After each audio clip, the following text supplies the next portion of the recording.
quiet, quiet. You want me to mess this up?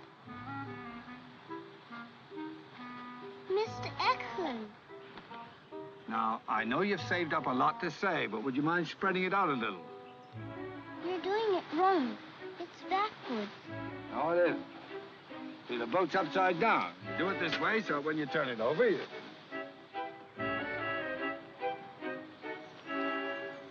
Well, how can I get anything done when you're chattering all the time?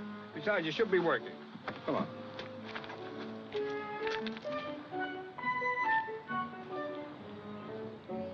It can't be.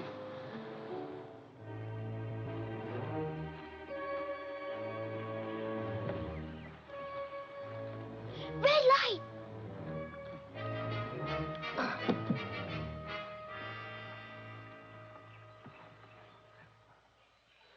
So this is where you are.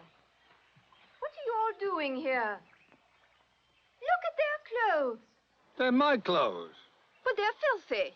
No, they're dirty. I'm filthy. All of you, get back to the house. It's nearly time for your lessons. But Mr. Eklund asked us to help fix his boat. Well, I'm sure he will excuse you now. But we want to stay here. I don't... What did you say, Jenny? We want to stay here. Mr. Eklund got her to speak. I created a monster, a talking person. Well, better do as she